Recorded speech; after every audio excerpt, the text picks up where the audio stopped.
Hebreus capítulo 6, a partir do versículo 4 até o versículo 9.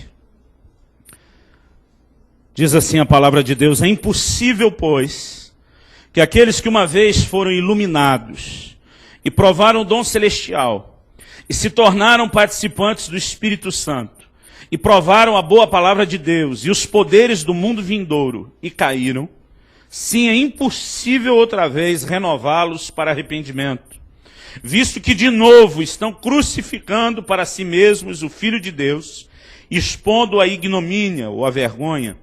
Porque a terra que absorve a chuva que frequentemente cai sobre ela e produz erva útil para aqueles por quem é também cultivada, recebe bênção da parte de Deus. Mas se produz espinhos e abrolhos, é rejeitada, perto está da maldição, e o seu fim é ser queimada. Quanto a vós outros, todavia, ó amados, estamos persuadidos das coisas que são melhores e pertencentes à salvação, ainda que assim falamos. Outra versão diz: quanto a vós outros, ó amados, esperamos coisas melhores e que acompanham a salvação, ainda que falamos desta maneira. Querido, esse texto mostra de uma maneira muito clara que Deus espera de nós coisas melhores. Você pode dizer amém? O autor da carta aos Hebreus, que eu particularmente penso ser o apóstolo Paulo, não posso te provar isso enquanto a gente não chegar no céu e ele mesmo falar para vocês que eu estava certo, mas eu penso ser o apóstolo Paulo.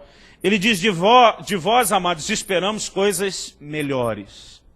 E eu quero tentar compartilhar algo com você, porque a expectativa dele por coisas melhores não era só no âmbito humano, né, como um ministro, como um pai espiritual, como um irmão em Cristo, mas como homem de Deus, como mensageiro do Senhor, ele reflete o coração de Deus. E ele diz que se espera de nós coisas melhores. Não importa, querido, quanto você já cresceu, já amadureceu em Deus, as experiências que você teve, né? Eu gosto muito de uma frase que um dos pastores que trabalhou numa equipe de ministério conosco, eu servi por 9 anos numa igreja no interior do Paraná, em Guarapuava, e esse irmão, a gente chamava ele só de baiano, né, pastor Ailton. Cada vez que a gente perguntava para ele: Ailton, tudo bem? Ele dizia: tudo bem, mas tem espaço para melhorar. Né? Eu sempre gostei dessa frase dele, porque não importa, querido, aonde você já chegou em Deus, tem espaço para melhorar.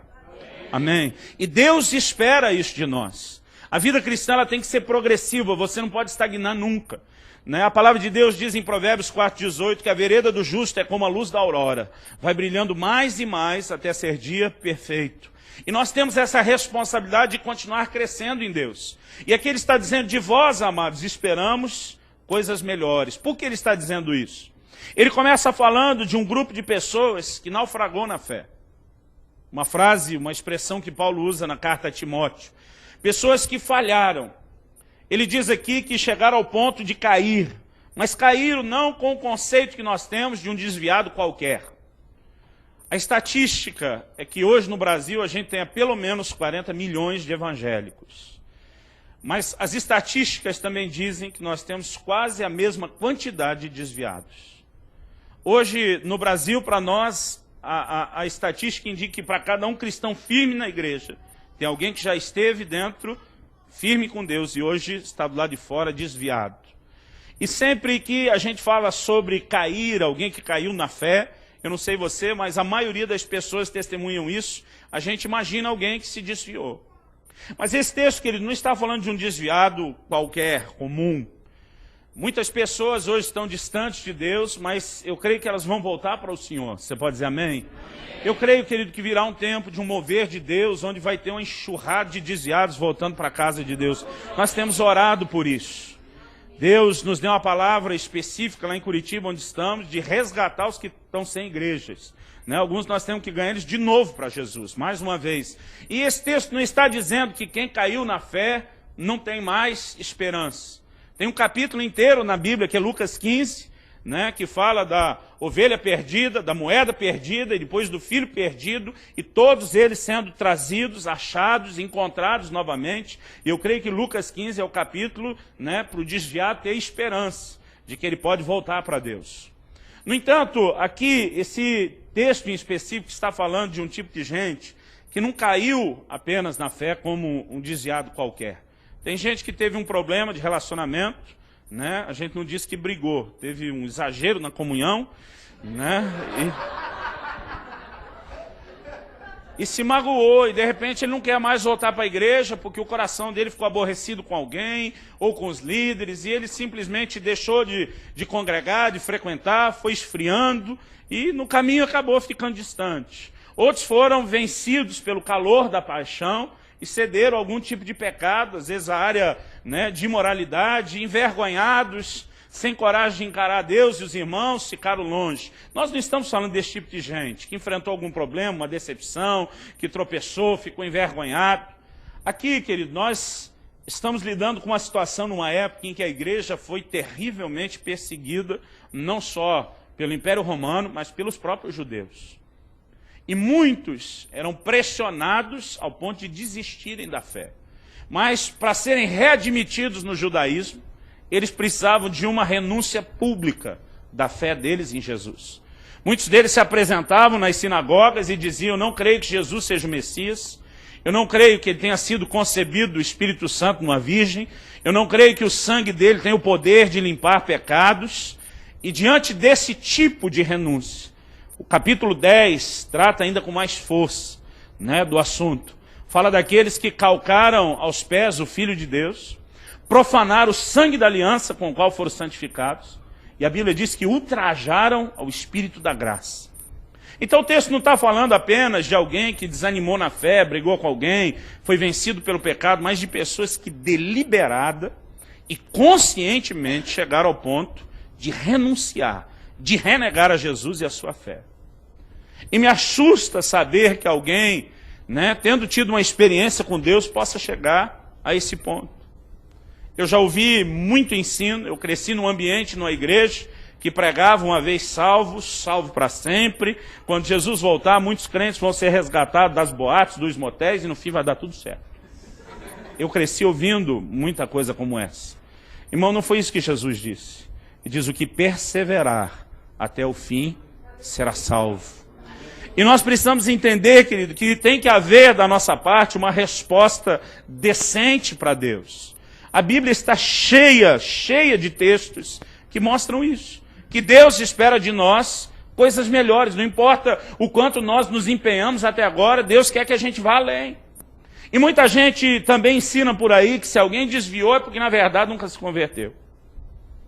E se baseiam naquele texto que diz: saíram do nosso meio porque não eram dos nossos. E de fato o João está falando de alguns que saíram e que não eram deles. Jesus fala de joio que foi plantado no meio do trigo pelo maligno. Né? Tem gente que já esteve no nosso meio, e alguns que ainda estão, e que não são mesmo dos nossos, mas estão no nosso meio. Agora, não quer dizer que alguém que desviou seja somente joio. Né? Muitas vezes você tem o trigo que se perde e o joio que fica. Infelizmente. O que esse texto está dizendo, querido, é que essas pessoas tinham uma experiência genuína com Deus. O versículo 4, preste atenção aí na sua Bíblia, se você tiver sem, pega uma carona aí com o vizinho. O texto diz assim: é impossível que aqueles que uma vez foram iluminados. A palavra iluminado mostra que essas pessoas primeiro tiveram uma revelação de Deus. É isso que significa na Bíblia ser iluminado. No mínimo a luz de Deus resplandeceu no meio das trevas do pecado, se a gente não for olhar só para o aspecto da revelação. Ele diz que além de terem sido iluminados, eles provaram o dom celestial. Isso é uma menção do novo nascimento. Quando Jesus diz: necessário vos é nascer de novo, a tradução literal é nascer do alto, do céu. A Bíblia fala que isso é um dom. Romanos 5 diz: os que receberam a abundância da graça e o dom da justiça. Eu entendo que o dom celestial aqui fala do novo nascimento. Por quê? A próxima característica é impossível para quem não nasceu de novo. Ele diz: se tornaram participantes do Espírito Santo.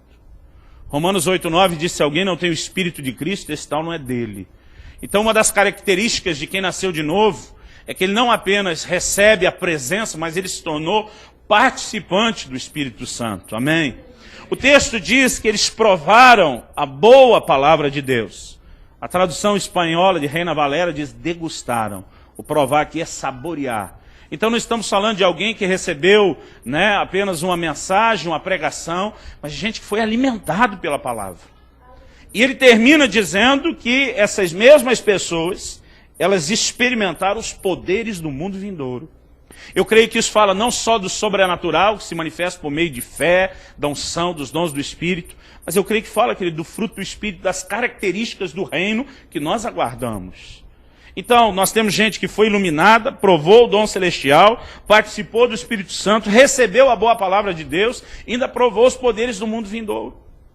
Quando eu comecei a pastorear, e foi logo no início do meu ministério pastoral, porque antes de pastorear eu viajei uns 3 anos pregando a palavra de Deus no ministério itinerante, sem o compromisso com a igreja local.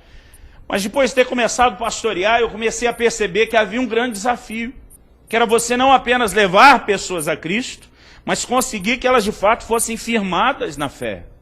Eu comecei a ter uma preocupação, como a maioria dos pastores tem, de que a porta dos fundos da igreja não fosse tão larga como a da frente. Porque do jeito que entra, irmão, sai. Né? As pessoas muitas vezes dizem, no Brasil é fácil as pessoas converter. Eu digo, é fácil desconverter. Tem países que é difícil, mas depois a pessoa assume um compromisso com Deus. E eu durante muito tempo pensava, se eu conseguir que as pessoas realmente tenham uma revelação da palavra, se eu conseguir que essas pessoas de fato experimentem um novo nascimento. Porque tem gente, querido, que frequenta a igreja e não nasceu de novo, não tem mudança de vida nenhuma. Teve uma época no início do meu ministério pastoral que eu quase dividi a igreja em 2 alas, fumante e não fumante. O negócio era feio, as pessoas vinham para a igreja e a gente não via mudança. O texto diz, eu não sei se aqui tem nos restaurantes a mesma divisão do Brasil, mas vocês devem ter entendido isso, né? O texto diz que essas pessoas, eles não apenas foram iluminados, nasceram de novo, mas se tornaram participantes do Espírito Santo. Minha primeira preocupação quando alguém se convertir era ter certeza que essa pessoa foi batizada no Espírito Santo e entendeu o depósito de Deus na vida dela.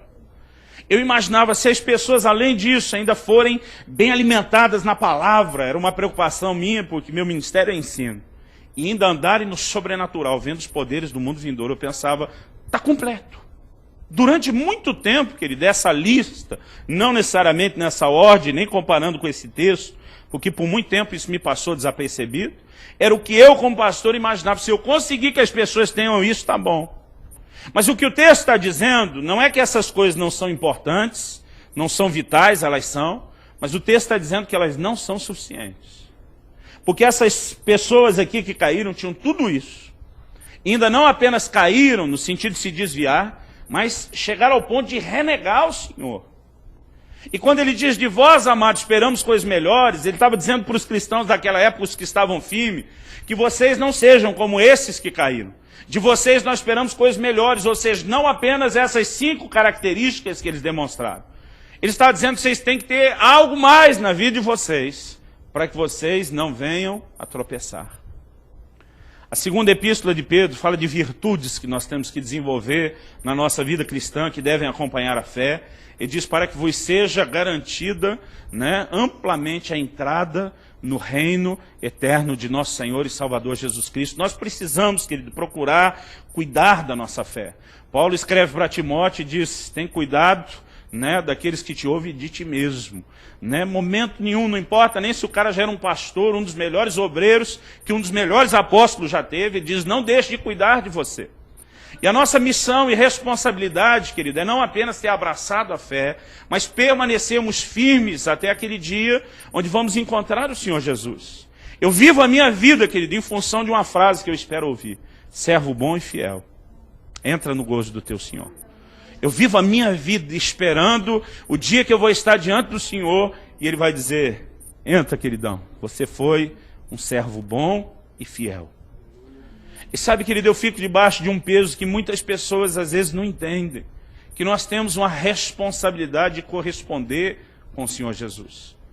Ele fez um alto investimento, pagou um preço caríssimo pelas nossas vidas, e muitas vezes nós andamos, vivemos e agimos como se a gente não tivesse a fazer nada. Como se simplesmente está tudo certo, ele já fez tudo o que tinha que fazer. Paulo escreve aos Filipenses, ele diz, vivei de modo digno da vossa vocação. Ele diz, vocês foram chamados para algo e você tem que respeitar, você tem que viver uma vida decente, que esteja de acordo com a vocação que Deus fez para a sua vida.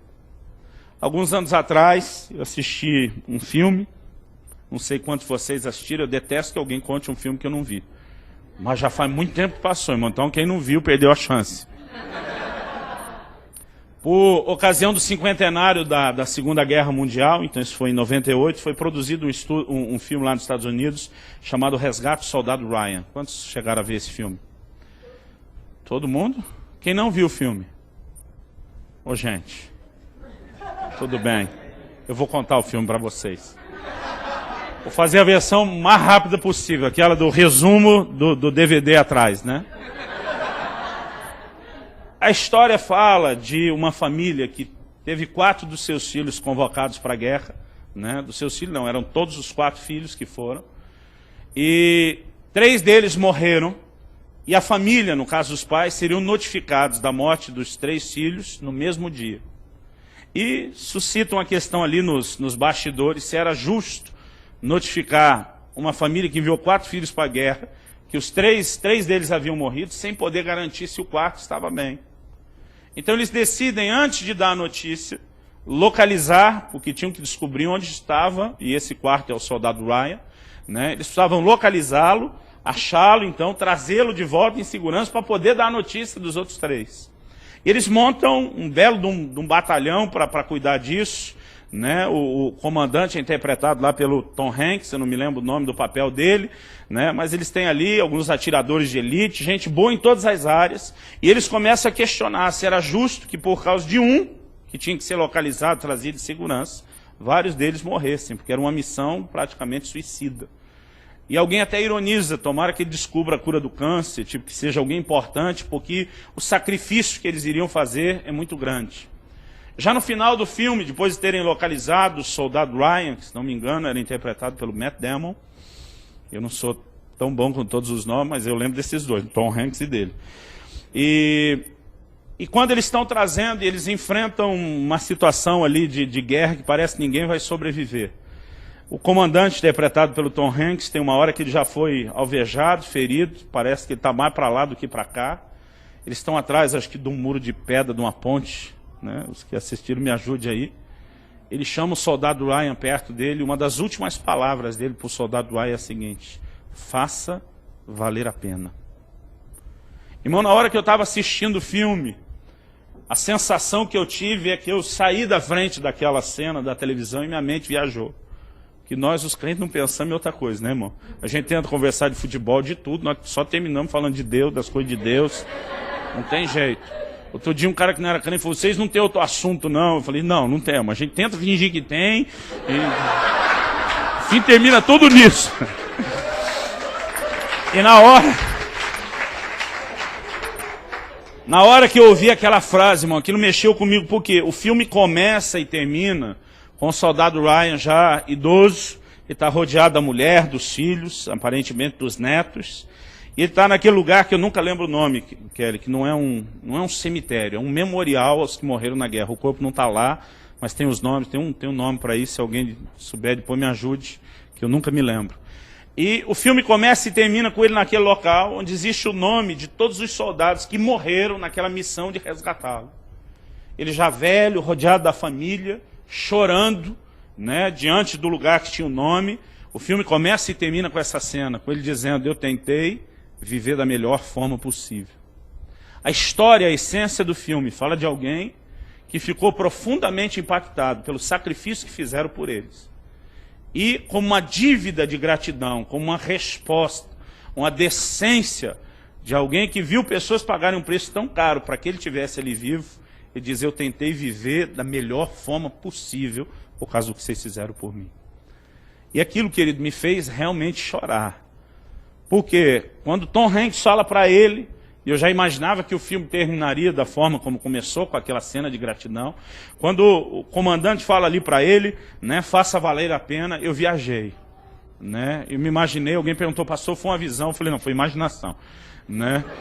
Eu me imaginei na frente da cruz, no Monte Calvário. Jesus pregado naquela cruz e ele dizendo para mim: faça valer a pena. Querido, o preço pago por mim e por você foi muito alto para que a gente brinque com a nossa vida cristã. Ninguém faz nenhum tipo de investimento sem esperar retorno. Nenhum agricultor planta por hobby. Ah, se der colheita, bom, se não der, tudo bem. Todo mundo investe esperando retorno. Ninguém compra ações na bolsa porque era traumatizado, não podia brincar de banco imobiliário quando criança. Agora ele joga dinheiro fora. A pessoa compra ação porque ela quer ter o retorno, quer ganhar dinheiro. Ninguém faz nada. E, querido, não pense você que com Deus é diferente. Jesus contou uma parábola dizendo que o dono de uma vinha arrendou a vinha a uns lavradores e disse que ele queria receber os frutos. Porque não recebeu, ele troca aquele grupo de lavradores por outro, que ele diz, a seu tempo eles vão entregar os frutos. Todo o investimento que Deus fez pela minha, a sua vida, querido, ele espera retorno. Ele não quer que esse investimento tenha sido em vão. Ele não quer apenas que você um dia chegue lá no céu e diz, graças a Deus consegui me salvar. Deus espera de você mais do que isso. Eu uma vez visitei um irmão e perguntei para ele como está a fé. Ele falou, que fé, pastor? Já me gelou a espinha. Eu falei, como assim que fé?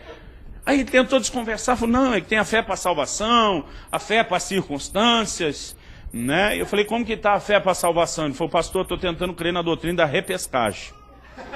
Para ver se na segunda chance eu consigo subir depois, porque na primeira chamada, com certeza, eu não vou.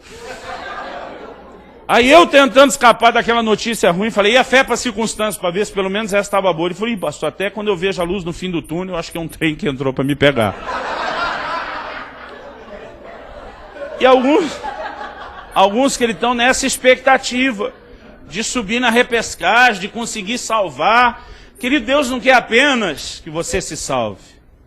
Ele quer que você nessa terra viva de modo digno da sua vocação. Vira para alguém ao seu lado e fala para ele, faça valer a pena.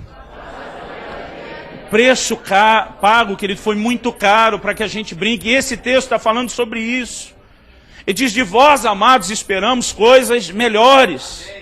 E sabe, querido, faz muito tempo que Deus tem colocado no meu coração o peso de proclamar isso. Não importa, querido, o quanto você... Porque a gente tem uma certa psicologia de compensação.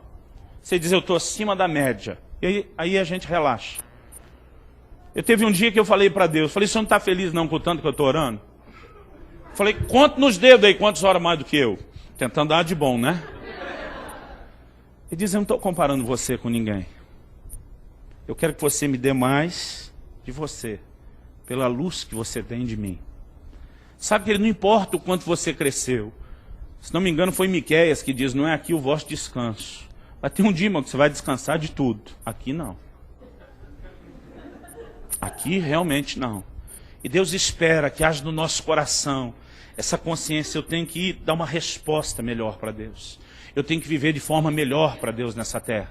Eu não posso andar na corda bamba como essa turma que andou e caiu. E o pior, querido, que não só caiu, a Bíblia diz, caíram a ponto de não mais poderem ser renovados. Ninguém se engane. Há uma linha, querido, eu não sei te dizer onde ela está, na minha e na sua vida. Mas há uma linha que se for atravessada não tem mais volta. A Bíblia diz, buscai ao Senhor enquanto está perto, invocar enquanto se pode achar. Significa que uma hora ele não vai mais estar perto, nem vai poder ser achado. Alguém falou para mim outro dia, mas pastor, isso não é quando a pessoa morrer? Eu falei, não, senão a Bíblia dizia buscar o Senhor enquanto está vivo. O que é a coisa mais óbvia. Nós temos a responsabilidade, querido, de buscá-lo, e buscá-lo enquanto podemos achar, e não brincar com aquilo que nós temos. A Bíblia fala de gente entrando nas bodas e sendo jogado fora, porque estava com vestes indignas. Veste na Bíblia fala da condição da sua vida diante de Deus. Ninguém se engane, querido, nós temos que demonstrar, né, uma consciência de que temos que corresponder com o investimento de Deus e dar o nosso melhor. Deus deu o melhor dele por nós. E eu te digo, querido, ele espera que você dê o seu melhor a ele. Tem muita gente vivendo uma vida cristã medíocre, meia boca, como a gente diz lá no Brasil. E sabe, muitas vezes o cara ainda está achando que está fazendo muito para Deus. Né? Porque está dizendo, eu podia estar lá no pecado, eu podia estar fazendo isso, aquilo. Como quando você disse que podia a situação estar pior, justifica um momento. Alguém já te pediu dinheiro desse jeito lá no Brasil? Eu podia estar roubando, matando, não é? Você, nossa, o cara não está fazendo tudo isso, está muito bom. Está muito bom por quê? E muitas vezes nós temos essa conversa para Deus, parece estar dizendo, eu podia estar roubando, matando, só estou fazendo esse pecadinho. Né? Isso não ameniza as coisas, querido, Deus espera de você o melhor. A minha preocupação como pastor, na minha igreja local, quando estamos viajando, servindo o corpo de Cristo, é ter a certeza de que nós vamos conseguir que o maior número de pessoas que não só vieram à igreja, possam ter um encontro com Jesus e fiquem firmes até aquele dia de entrar na glória.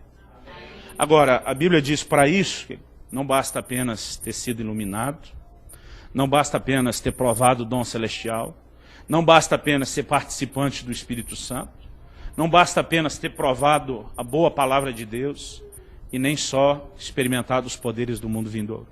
Todas essas coisas são importantíssimas, são vitais, não tem como você viver a vida cristã sem elas, mas eu quero te dizer hoje que elas não são suficientes para que você permaneça de pé. Você precisa mais do que isso para completar sua carreira e chegar naquele dia diante de Deus. E quando eu comecei a olhar para isso, ele fala de coisas melhores e que acompanham a salvação. Todas essas coisas têm a ver com a sua salvação, acompanham ela. Mas a Bíblia diz que Deus espera de nós coisas melhores. E eu fiquei me questionando o que pode ser algo melhor ainda do que ter sido iluminado, nascido de novo, participar do Espírito Santo, provar a boa palavra de Deus, os poderes do mundo vindouro. O que mais que Deus espera de mim e de você e que vai ser a garantia de que a gente não tropece como essas pessoas que tropeçaram. E depois de um processo de anos, querido, meditando nesse texto, lendo, relendo, orando, lendo de novo, e houve um dia que eu não sei dizer quando, Deus me chamou a atenção para esses versículos 7 e 8. Porque do versículo 4 até o 6, a Bíblia fala sobre a gente não cair como os demais. E depois o 9 diz que nós temos que ter algo melhor do que eles. Mas durante muito tempo eu não vi o texto dizer que coisas melhores são essas que Deus espera de nós. Mas eu percebi que no versículo 7 e 8 tem uma parábola, uma alegoria, uma ilustração, onde o autor de Hebreus diz assim: porque a terra que absorve a chuva, que frequentemente cai sobre ela, e produz erva útil para aqueles por quem é também cultivada, recebe bênção da parte de Deus. Mas se produz espinhos e abrolhos, é rejeitada, perto está da maldição e o seu fim é ser queimada. Eu comecei a perceber que Deus está falando em figura. Por quê? O texto fala de crentes que caíram, eu vou chamar de crentes ruins, de baixa qualidade, e outros que estão firmes para quem está se dizendo: de vós, amados, esperamos coisas melhores. Depois de falar de crente bom e crente ruim, né, não é nem depois, no meio disso, ele entra com a história de terra boa e terra ruim. Terra que produz fruto que agrada a Deus e atrai a bênção de Deus, e terra que frutifica, né, produz alguma coisa que não dá nem para chamar de fruto, são espinhos e abrolhos. A Bíblia diz que está perto da maldição e o fim é ser queimado. Quando a Bíblia fala que o fim é ser queimado, que ele fica evidente para mim que a Bíblia não está falando a respeito de terra, que a terra não queima. Eu, quando criança, tive minhas inclinações piromaníacas, eu acho mais bonito falar assim do que incendiário, né? Irmão, eu gostava de fogo. Eu fazia assim todo tipo de experiência, né? Eu lembro quando eu inventei o maçarico caseiro. Era novidade o desodorante aerosol na época. A gente botava fogo, ficava aquele negócio assim. Não sabia o risco que estava correndo, né? A gente pegava assim produto químico desses bem inflamável, fazia o chamado caminho de rato na casa inteira, né? Só para ver o fogo correr de um lado ao outro. Uma vez fizemos uma aposta, eu, meu irmão mais velho e um primo, para ver quem ficava com a cara mais perto do pote, do vidro de álcool, quando a gente jogasse o fósforo aceso. Irmão, aquilo explodia por lá mais alto que o telhado da casa, e a gente ali, ó, com a cara na frente. Alguém disse que os anjos responsáveis pelo nosso cuidado viviam estrupiados, de tanto trabalho que a gente dava quando criança. Irmão, eu botava fogo em tudo quanto é coisa, que eu, né, assim, respeitando a propriedade alheia, né, só queimava assim, mato seco, em terreno, essas coisas, mas fazendo o possível para nunca ter que envolver o corpo de bombeiros, né. Irmão, eu chegava a misturar pólvora na terra, né, a pólvora queimava, a terra não mudava nem a aparência. Às vezes pegava um pouquinho de cheiro, mas não mudava a aparência, a terra não queima, eu lhe garanto isso. O texto não está falando de terra, o texto usa a figura da terra para falar de crentes. Crentes que recebem a bênção de Deus e crentes que estão perto da maldição. E se continuar do jeito que estão, seu fim é ser queimado. Vai ser vizinho do cão por toda a eternidade, né? Vai para o inferno. É isso que a Bíblia está dizendo. E aí ele mostra que a diferença entre um e outro é o quê? não é só que uma terra dá fruto bom e a outra dá fruto ruim. Existe uma razão pela qual uma terra dá fruto bom e é a mesma razão, né, que faz com que a outra terra não frutifique. Uma, diz aqui a Bíblia, ela absorve a água da chuva. A Bíblia não diz que ela dá fruto porque chove sobre ela. A Bíblia diz que ela retém. Outra versão diz retém. Alguém tem essa versão que diz retém? Em vez de absorve. No versículo 7. A terra que retém a chuva. Outra versão diz embebe. Alguém tem embebe? Ok. Está falando de uma terra que consegue segurar a água que cai sobre ela. A terra boa, querido, não é uma terra que recebeu chuva apenas. É uma terra que consegue segurar a água da chuva. Então o texto não está dizendo que choveu sobre uma e sobre a outra, não. Porque a verdade, querido, é que Deus faz chover sobre todo mundo. A profecia do derramar do Espírito, dita por Joel anos antes de acontecer, era: derramarei do meu Espírito sobre toda a carne. A chuva do Espírito, querido, vem sobre todo mundo. Todo mundo, só que tem pessoas que correspondem e tem pessoas que não. A chuva é na Bíblia uma figura do Espírito Santo, mas eu não quero falar que isso está ligado à ação do Espírito Santo só porque a chuva em outros lugares representa o Espírito Santo. Eu diria dessa forma, a chuva é o investimento de Deus para que a terra frutifique. Algumas terras sabem segurar aquilo que Deus dá e outras não. Eu tive uma casa quando morava em Guarapuava, no interior do Paraná. Eu e a Kelly compramos a casa, era essas casinhas de coab pequena, e a gente reformou ela, transformou ela num sobrado. E eu me lembro que a frente assim era bem inclinado o terreno, porque a altura do terreno era bem mais alta do que o da rua. E a Kelly um dia comentou, falou: olha, eu queria tentar nivelar aqui esse terreno na altura do muro e poder fazer um jardim. Então eu lembro que eu chamei o construtor, falei para ele: olha, enche esse negócio de terra aí que minha mulher quer fazer um jardim. Ele falou: pastor, o senhor está louco?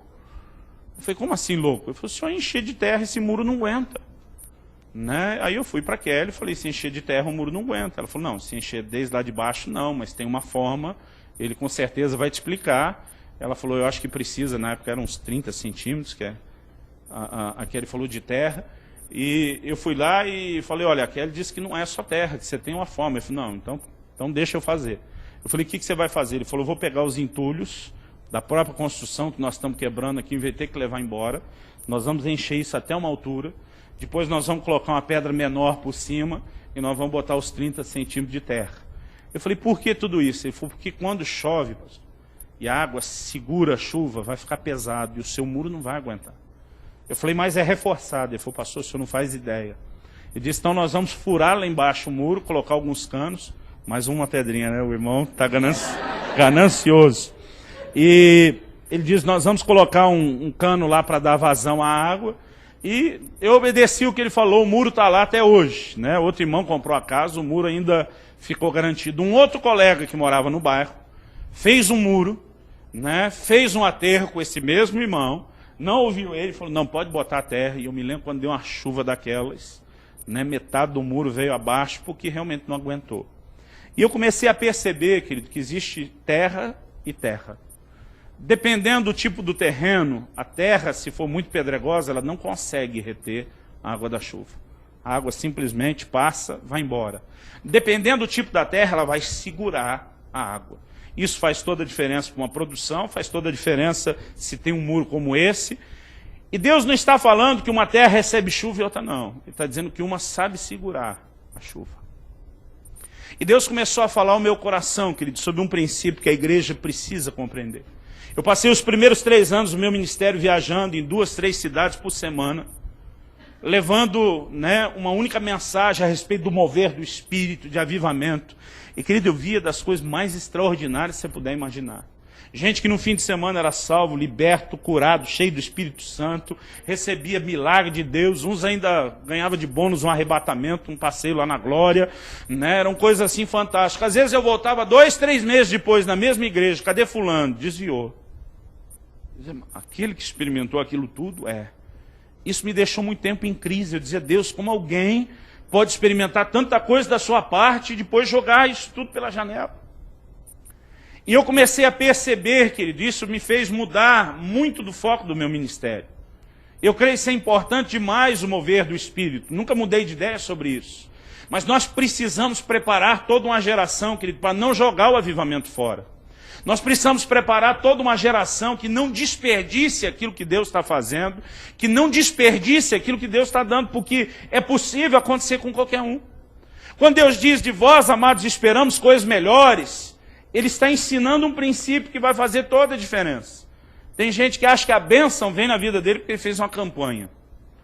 O texto diz aqui, querido, que se você frutificar para Deus, tem bênção na sua vida.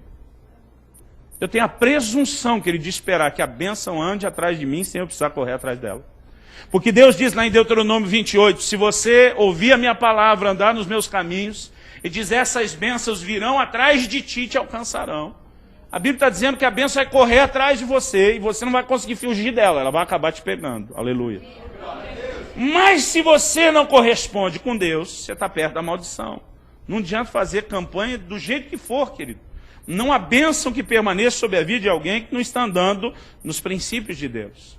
Mas eu comecei a entender o que Deus realmente está falando a respeito dessa chuva. Há um derramar do Espírito, querido. Independente se você sentiu arrepio no culto ou não, se você falou em língua, se você teve uma visão ou não, há um derramar do Espírito, uma liberação de Deus sobre nossa vida todos os dias. Todos os dias. Deus tem feito um investimento. Jesus diz, olha, convém que eu vá, mas eu vou enviar um outro ajudador para não deixar vocês órfãos. O que Jesus estava dizendo? Vai vir alguém no meu lugar para continuar o que eu comecei. E sabe, querido, nós precisamos entender que se precisamos ser gratos a Deus por Jesus, nós precisamos ser igualmente gratos pelo Espírito Santo. Porque sem a ação dele na nossa vida, a continuidade da obra de Cristo está comprometida.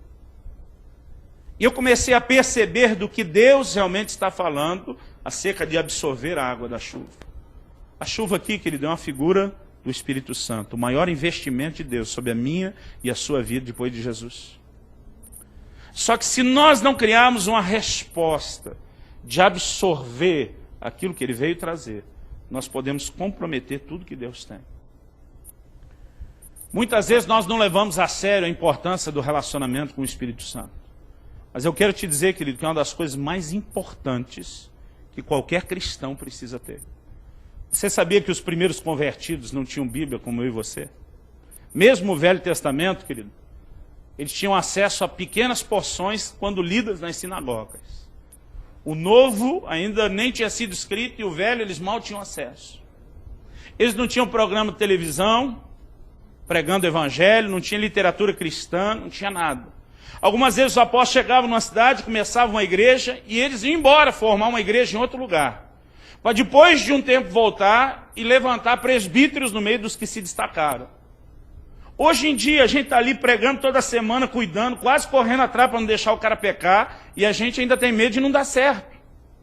Agora os apóstolos conseguiam chegar, formar um grupo, ensinar algumas coisas, e dizer agora é com vocês e vamos embora. Por quê? Porque existe uma coisa, querido, que eles transmitiam depressa para os novos cristãos. A Bíblia diz que quando Jerusalém soube que Samaria recebeu a palavra do Senhor, enviaram os apóstolos. E os apóstolos chegam para que eles recebam o Espírito Santo. João escreve e diz, olha, vocês não têm necessidade de que ninguém vos ensine coisa alguma, porque a unção que recebeste do Santo permanece em vós e ela vos ensina todas as coisas. Os crentes eram orientados a viver uma vida no Espírito, a depender do Espírito Santo para tudo. E os apóstolos conseguiam ter a certeza de que mesmo sem deixar um pastor, mesmo sem ter um grupo de discipulado, mesmo sem ter o caderninho cheio do programa, que a coisa iria funcionar. Hoje em dia, querido, nós temos quase tudo que eles não tinham e quase não temos o que eles realmente tinham, que é uma igreja governada pelo Espírito Santo. O apóstolo Paulo, quando menciona a chamada bênção apostólica em 2 Coríntios 13:13, ele diz assim, que a graça do Senhor Jesus, que o amor de Deus o Pai e a comunhão do Espírito Santo seja com cada um de vós. Quantos creem que se não fosse a graça do Senhor Jesus, ninguém estaria aqui? Quantos creem? Levanta a mão. Quantos creem que têm dificuldade de levantar a mão? A graça, querido, é algo assim vital. Sem ela, nenhum de nós permaneceria diante de Deus. Quantos creem que se não fosse o amor de Deus o Pai, nós também não estaríamos aqui?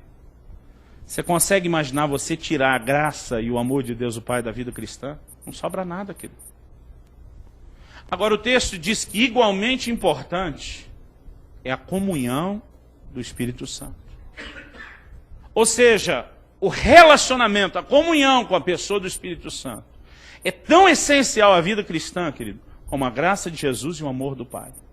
No entanto, nós como igreja não pregamos isso. Quando pregamos, tem gente que não quer viver. Um dos segredos mais importantes que qualquer cristão precisa para garantir que ele não apenas tem Jesus hoje, mas vai continuar firme até o fim, é desenvolver na sua vida o relacionamento com a pessoa do Espírito Santo. O Espírito Santo não é uma coisa. Eu, quando criança, imaginava o Espírito Santo energia, com aquela criatividade de criança, então, uma energia colorida, né, uma coisa assim, quase mágica. Mas, durante muito tempo, eu levei um choque a primeira vez, né? Eu me lembro quando eu comecei a perceber essa verdade, de que o Espírito Santo era uma pessoa. Eu já tinha sido batizado no Espírito Santo, já tinha experiência com os dons, mas para mim, querido, o Espírito Santo era uma energia, era um poder. Eu me lembro como eu fui impactado em 92, a primeira vez que o Benihim veio ao Brasil, e ele falou que o segredo de tudo para ele era a comunhão com o Espírito Santo. Um pouco antes disso, eu li um livro do pastor Cho da Coreia, né? E ele falava também sobre o relacionamento com o Espírito Santo.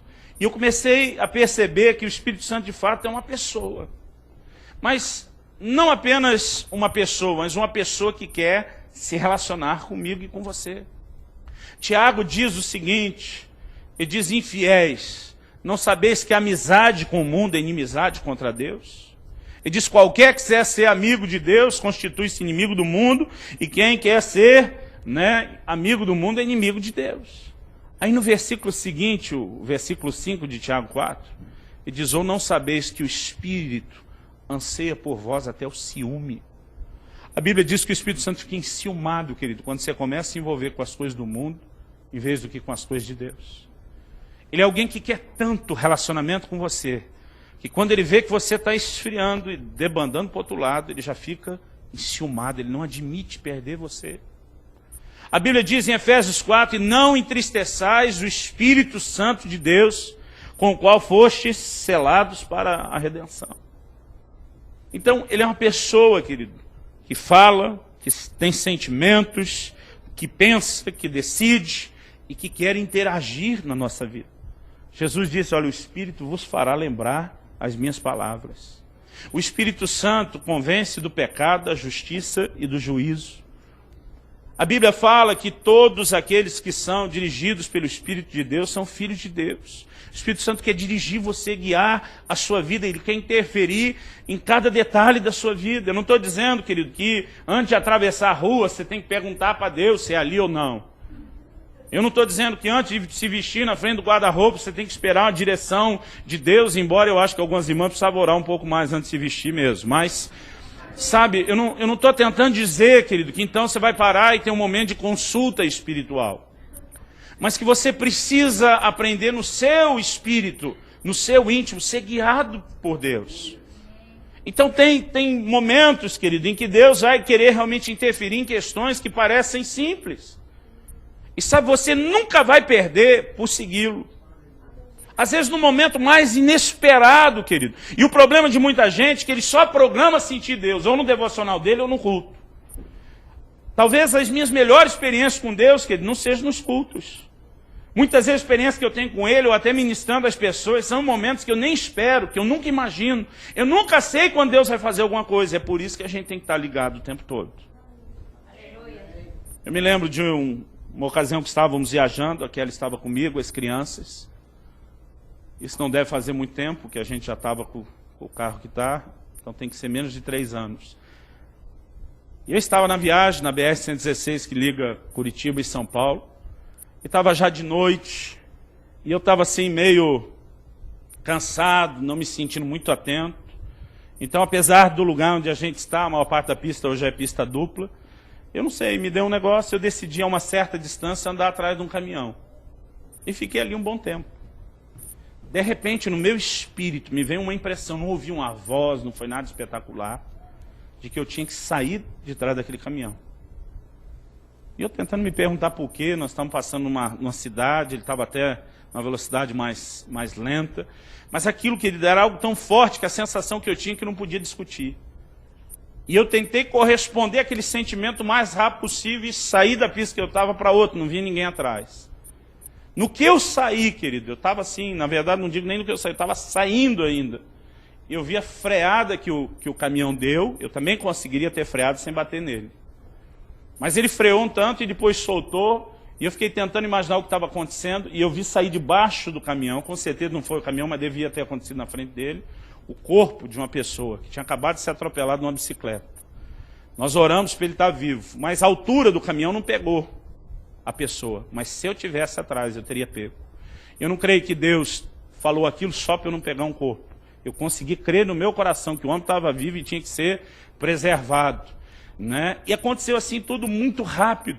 E eu tenho situações como essa que eu olho para trás e vejo uma vida inteira, querido, que ter prestado atenção naquela direção faz toda a diferença. Mas nem sempre essa direção vai vir só para coisas extraordinárias. Às vezes eu entro numa locadora, eu gosto muito de um bom filme, e às vezes eu pego lá um filme que alguém recomendou bem. Eu estou ali lendo, pensando o que é, e às vezes no meu espírito acende uma luz vermelha. É uma sensação de não vá adiante. Querido, algo que você precisa entender a respeito da ação do Espírito Santo é que ela é simples. A gente complica demais as coisas. Quando a Bíblia fala sobre ser dirigido pelo Espírito, ela não está dizendo que você vai necessariamente ouvir uma sirene, um sino tocando, né, e vai ver assim um efeito de luz, uma coisa maravilhosa. A palavra de Deus é muito clara, querido, quando diz que todos os que são guiados, dirigidos pelo Espírito de Deus, são filhos de Deus. Sobre como isso acontece. A Bíblia diz em Romanos 8,16, o Espírito testifica com o nosso Espírito que nós somos filhos de Deus. A maneira simples, básica do Espírito Santo trazer direção no nosso coração, que ele dê por meio de um testemunho.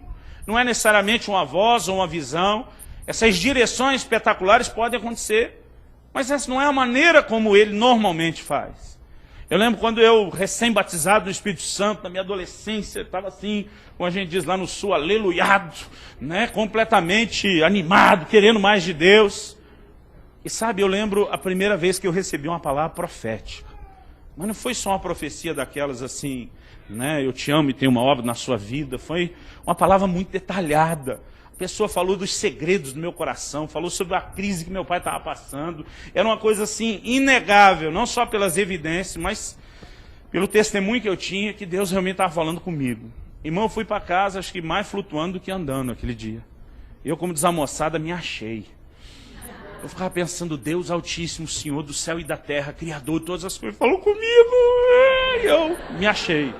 Eu não conseguia dormir de noite. Eu dizia, Deus me conhece pelo nome, Ele sabe cada coisa da minha vida, Ele se importa de falar comigo. E para mim, querido, foi o dia que Deus deixou de ser um Deus que lida por atacado com todo mundo. Imaginava no céu uma grande máquina, onde todas as orações entram. A máquina já fazia separação, isso que é cura, isso que é provisão financeira, a maioria quer provisão financeira, né? Esse aqui está orando para salvar o casamento, esse aqui está orando para Deus matar a mulher dele, né? E que a máquina fosse fazendo as separações. Eu não conseguia imaginar um Deus que consegue olhar 7 bilhões de pessoas. Jesus disse que Deus sabe quantos cabelos tem na sua cabeça. Alguns facilitaram a conta para ele, eu sei, né? Mas ele sabe. Isso fala de um nível, querido, muito, muito pessoal. E sabe, para mim esse foi o dia que eu descobri o Deus pessoal, o Deus do relacionamento mano a mano. E eu comecei a pensar, descobrir qual é o problema da igreja. Se todo mundo recebesse uma profecia, todo mundo entendeu que eu achei que o que faltava era profecia. Depois fui descobrir que em muito lugar está sobrando, né? Não está nem faltando. Mas e eu naquela coisa de pensar, então por que não tem mais profecia? Vai ver, está faltando profeta e tal. E eu decidi me candidatar para Deus. Eu procurei um dos pastores que lideravam a equipe de evangelismo onde trabalhei. Era uma pessoa assim que eu admirava muito. A maneira como Deus usava. Foi ele que deu essa palavra profética para mim. E foi uma das coisas que me fez querer estar próximo, andar junto com ele. Foi ter visto aquela ação de Deus na vida dele. E eu fui até ele e falei, amigão, queria que você me ensinasse as manhas do negócio. Ele falou, o quê? Eu falei, o caminho das pedras. Ele falou, o que você quer? Eu falei, quero profetizar também. Não acho que isso é só para você, não. Né? Eu falei, cara, você pode me ensinar? Ele ria comigo falando e disse, posso. Eu falei, como que você ouve a voz de Deus? É sempre, né, a mesma voz? É voz de homem, é voz de mulher? É sempre igual? Tipo, quando você atende o telefone um amigo, você já sabe, né? Ou não é, engano, desliga. Como é que é? Ele começou a rir de mim, eu falei, o que você está rindo? Ele falou, Luciano, 2 ou 3 vezes na minha vida, eu ouvi a voz audível de Deus. A maior parte do tempo, não é no meu ouvido que Deus fala. Eu falei, se você não escuta com o ouvido, você escuta como? Ele falou, não, Deus fala comigo do lado de dentro. Eu falei, não, então você tem um ouvido lá de dentro? Ele falou, não. Ele falou, cara, Deus fala comigo através de um testemunho no íntimo. Eu falei, testemunho? Uma impressão. Eu falei, impressão para mim é coisa de gráfica. Né? Eu vi assim que ele não conseguia. Ele falou, Luciano, é muito parecido com um sentimento, com um pensamento, é uma coisa interior. E parece que alguém está chutando os castelinhos de areia que eu tinha construído. Eu falei, você é tão parecido com o pensamento ou sentimento? Como é que você tem certeza que é Deus e não você pensando ou sentindo? Ele falou, a palavra que eu te dei era eu pensando ou sentindo? Eu falei, não, aquela foi boa. Aquela você matou a pau. Aliás, descobri, querido, uma coisa que muitas pessoas que não são brasileiras não conseguem fazer, é isso aqui, ó. Né? Pregando por aí, eles diz, o que é isso? E eles vão lá e não conseguem, o dedo não é treinado. Então, você que está vivendo longe de casa, não perca a sua habilidade, né? Aí eu falei, não, aquela você acertou em cima, foi realmente boa. E ele tentando me ajudar, ele falou, Luciano, deixa eu tentar te explicar de outra forma. Ele me perguntou assim, você tem certeza da sua salvação? Eu falei, tenho. E disse, se você saísse da igreja agora e uma jamanta, um caminhão carregado passar acima de você, né, te atropelasse, mas de jeito assim, para não sobrar nada. Foi bem dramático. Você tem certeza que você estaria salvo? Eu falei, na hora. Ele disse, como que você sabe que você é salvo? E a resposta que eu dei naquela época, que eu uso até hoje, é, eu sei, porque sei, porque sei. Devia ter dito, não sei como eu sei, só sei que eu sei. Eu só não sabia de onde vinha tanto sabimento. Ou sabeção, se você preferir, né? Mas ele falou para mim, Luciano, que garantia que você tem que ser salvo? Jesus apareceu para você? Pode dizer, ó, você está garantido lá, escrevi seu nome no livro da vida com meu próprio sangue, você está dentro. Eu falei, não, ele não apareceu para mim. Ele falou, um anjo talvez, veio para você, falou, olha, Xerox autenticada, com o número de protocolo e tudo, o livro da vida, apresento na entrada, precisar meu cartão Talex, me chama. Eu falei, não, também não tive essa visão. Ele falou, bom, talvez você não viu, mas pelo menos você ouviu. Eu falei, não, também não ouvi nenhuma voz, nada. Ele falou, como que você sabe? Eu falei, eu sei, porque sei, porque sei. Aí ele disse, eu vou te explicar como é que você sabe. E ele me citou Romanos 8,16. O Espírito testifica com o nosso Espírito que nós somos filhos de Deus. Então há uma certeza, querido, que por mais que não foi uma visão, uma voz, uma coisa espetacular, também não é nem um pensamento, nem um sentimento. É um testemunho de Deus. Aí ele me disse assim, se num dos assuntos mais importantes da vida cristã, que é a segurança do crente, Deus fala por meio de um testemunho interior e não de uma voz audível, por que nas outras áreas da sua vida, para Deus falar tem que ser só a voz audível?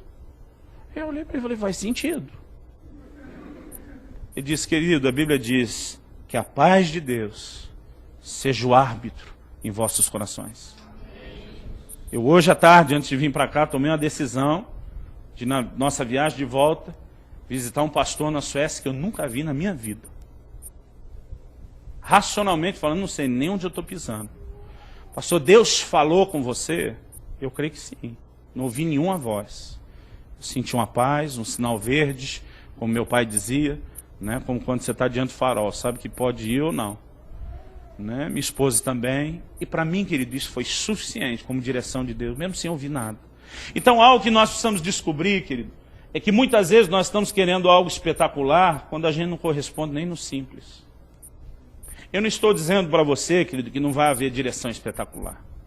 Eu me lembro de uma vez que eu perdi uma carteira, não consegui achar, eu realmente precisava dela. E Deus me deu uma visão de como eu perdi. Parecia que eu estava assistindo um filme de cinema. Eu me vi saindo de casa, era um dia que tinha chovido bastante, uma enxurrada enorme, e eu corri para pular a enxurrada. Era um dia frio lá do sul do Paraná, eu estava com um sobretudo, e a carteira que eu usava era grande, né? E eu tinha colocado ela no bolso do sobretudo, estava assim, metade dentro, metade fora. E eu vi na visão o que aconteceu quando eu pulei. Quando eu vim correndo e ergui a perna no movimento para pular, eu bati por dentro do sobretudo e a carteira foi jogada para fora. Na visão eu vi aquele carteirão, né, com zoom, grandão na tela de cinema, saindo. Eu corri para frente de casa, cadê a carteira? Nada. Eu falei, Deus, não é possível, eu quase nunca tenho uma visão. E o Senhor ia me dar um negócio que não funciona. E eu procuro nada. Eu falei, Deus, me mostre direito, que a visão parou assim no meio, né? Na hora que eu orei, querido, veio a continuação da visão. Eu vi o carteirão saindo, slow motion, em câmera lenta. Eu vi o carteirão saindo. E eu vi onde ele caiu, na enxurrada. A hora que a carteira, na visão, caiu na enxurrada, é como voltasse a velocidade normal, eu vi ela embora na enxurrada. E o Senhor falou, acha o próximo bueiro, que sua carteira está lá. E fui até o bueiro, era uma chuva muito forte, tirei muito galho de árvore e folha, e a carteira estava lá, eu achei o máximo. Alguns meses depois fui pregar na igreja de um amigo nosso no Canadá, e a gente estava falando sobre ser dirigido pelo Espírito Santo, e eu todo cheio de mim. Contei a visão que eu tive de como Deus me mostrou a carteira, e todo mundo, uau! E quando eu achei assim que eu estava ganhando, falei, vou levar o troféu da melhor experiência de como ser dirigido pelo Espírito Santo. Já estava até tocando na minha cabeça a música, chegando a hora. Aí ele falou, olha, Luciano, essa é muito boa, mas eu tenho uma melhor para contar. Eu sorrindo por fora, fingindo interessado, é mesmo? Ele falou, não foi comigo não. Ele falou, eu não tenho nada melhor que a sua. Ele falou, mas eu fui testemunha ocular de uma experiência. Estávamos falando de um pastor antes de vir para cá no carro, foi ele que teve essa experiência. Ele disse, você conhece fulano de tal? Eu falei, conheço, o cara viaja o Brasil e o mundo. Ele falou, pois é. Ele abençoou muito a nossa família, na história da nossa vida, nos levou a conhecer o Espírito Santo, o avivamento. Falei para ele, um dia quando estiver pelo Canadá, o senhor anda o mundo, me visita. Ele falou, 3 meses depois ele me liga. Estou aqui no Canadá, quero te ver. Aí ele falou, fui na reunião onde ele ia ministrar pela manhã, e à tarde ele ia ministrar em Toronto. Ele falou, a cidade que eu estava, como a minha aqui, é cerca de 1 hora só de Toronto. E o pastor pediu ao pessoal que trouxe ele para a reunião e ia levá-lo de volta para Toronto, pediu que ele queria ficar comigo, almoçar comigo. E como eu já tinha morado em Toronto, que eu mesmo levaria ele para a reunião, me deram o endereço, combinamos tudo. Ele falou, quando eram 4 da tarde, o culto era às 6. Eu saí, pensei, nós chegamos 1 hora antes, tem tempo ainda de procurar o endereço. E ele falou só que não conseguia achar o endereço de jeito nenhum.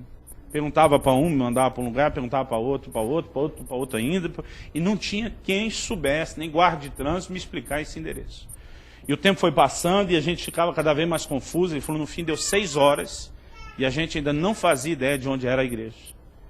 Foi esse pastor falou para mim, encosta o carro. Ele falou, eu gelei. Ele falou, é daqueles da antiga. Eu falei, vai me dar uma bronca daquelas. Encostei o carro e ele falou assim, o velhinho nem falou comigo, ele só fez uma oração e disse, Deus, você me trouxe a esse lugar para estar naquele culto. A única pessoa que não me quer naquela reunião é o diabo, que sabe o que o Senhor vai fazer, então eu não aceito não chegar nessa reunião. Ele diz, nós tentamos tudo no nível natural, procuramos, pedimos ajuda, e nós não temos mais nem tempo de errar outra, porque a reunião está começando, e eu não devia estar aqui. Então ele disse, Espírito Santo, você conhece a cidade melhor do que ninguém. Você conhece a cidade melhor do que o homem que projetou. Então estou pedindo a você agora, me leve a essa igreja. Ele terminou a oração, falou para o Frank, esse amigo nosso, liga o carro. Ele deu a partida, disse, segue reto. Vira direita, esquerda, faz meio balão. Querido, um homem que não sabia nem falar bom dia, boa tarde ou boa noite em inglês, que mesmo se tivesse tudo sinalizado explicando, ele não entenderia. Em 10 a 15 minutos, ele para na frente de um prédio, sem nada escrito, sem nenhum movimento. Depois esse irmão foi entender que a entrada era por trás. E ele disse, pode descer e perguntar que é essa igreja que eu vou pregar. O Frank falou para mim, Luciano, eu achei que o velhinho estava pirado, pelo desespero de ter perdido a reunião, e ele insistindo que eu descesse. E eu sem graça de descer e perguntar, mas fui. Ele disse, eu volto para o carro, branco, pálido, sem cor nenhuma no rosto. Ele diz, nós estávamos na frente da igreja onde ele iria pregar. Ele disse, eu nunca vi alguém ser guiado pelo Espírito dessa forma. Eu falei, nem eu. Falei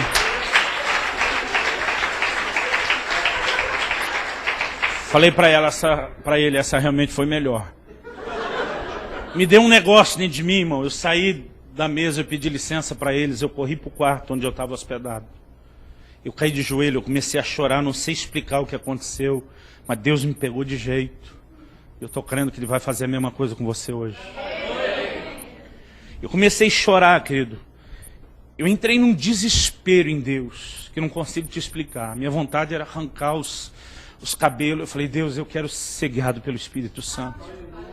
Eu quero mais do que aquilo que eu tenho. Eu falei, a da carteira foi ótima, mas eu quero que esse cara tenha. Eu preciso ir além, eu quero te clamar por mais. Eu estava ali, querido, em agonia, em desespero, com a certeza de se tem uma hora que Deus vai ouvir minha voz, é hoje.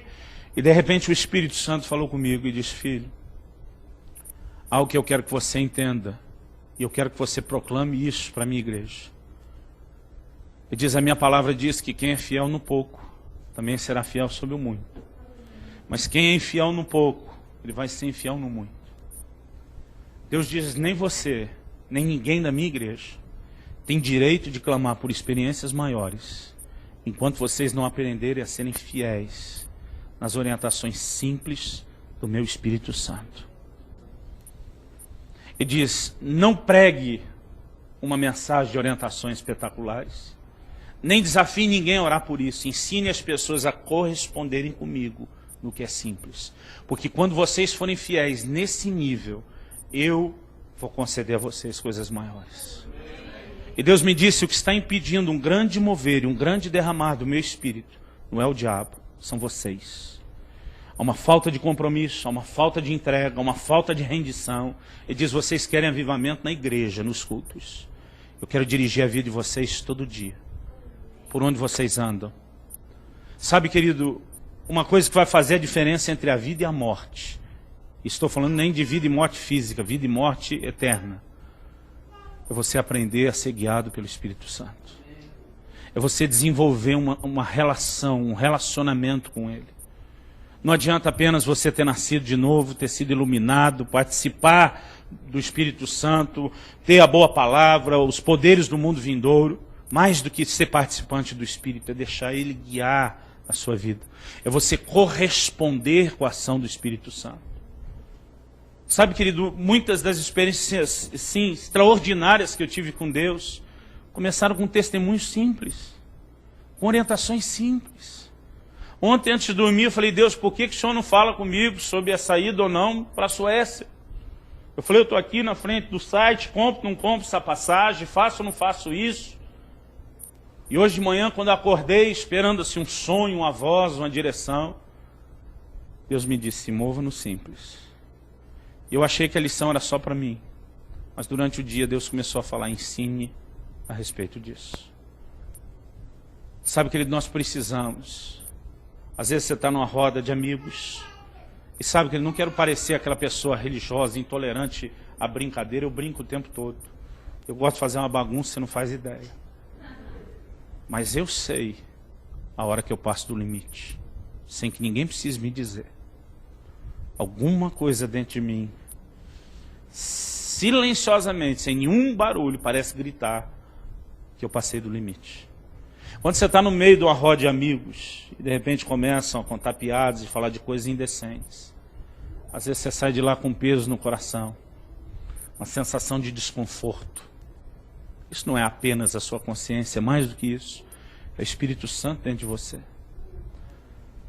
Às vezes você teve lá um fight, uma comunhão excessiva no casamento, ou com seus pais, ou com um irmão, e depois seu coração está lá magoado, e você está indignado, e você diz, nem se estiver rastejando, não perdoo. Algo dentro de você começa a advogar em favor da outra pessoa. Já sentiu isso? Mas pensa em quanta coisa boa vocês já tiveram juntos. Lembra disso, lembra daquilo. E às vezes, querido, parece até que você é um esquizofrênico, com dupla personalidade, porque você se vê conversando com você mesmo. Mas na verdade, é o Espírito Santo lá dentro de você. Daqui a pouco você está lá orando, adorando a Deus, você quebranta, chora, não aguenta, vai lá e perdoa. Sabe, querido, nós precisamos entender que há uma ação simples de Deus. O Outro dia um irmão chegou para mim e falou, olha pastor, eu creio que assim, como tem gente surda no natural, acho que eu sou um surdo espiritual. Falei, por quê? Ele falou, eu nunca ouço a voz de Deus. Eu estava falando sobre essas experiências. E na hora que ele me falou isso, o Espírito Santo falou, pergunta para ele, por quantas noites ele já vem acordando às 3 da manhã em ponto. Falei, irmão, deixa eu te fazer uma pergunta que Deus me mandou te fazer. Quantas noites faz você vem acordando às 3 da manhã em ponto? Ele me levou um susto, me olhou. Falou, não sei nem dizer, são várias. Eu falei, o que você faz quando você acorda? O que você sente? Ele falou, sinto vontade de orar. Eu falei, o que você faz? Ele falou, pastor, eu viro para o lado, durmo, isso não é hora de orar.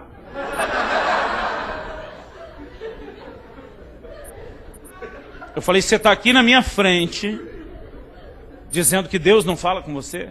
Todas essas noites ele te acorda, tentando te mover algo que você não entra nisso. Uma pessoa outro dia falou para mim, eu estava andando na rua, do nada, me deu uma vontade de evangelizar, um estranho estava passando. Falei, o que você fez? Falei, pastor, não ia pagar esse mico, não conheço o cara. Querido, nós jogamos fora experiências com Deus todos os dias. Eu estou aqui só contando as boas, eu posso te fazer chorar com as coisas que eu já perdi também. E algo, querido, que nós precisamos entender é que nós temos que seguir a direção de Deus no nosso íntimo. Temos que corresponder com o Espírito Santo. Se você pecou, querido, tem que deixar que o seu coração se quebrante depressa. Você precisa ouvi-lo.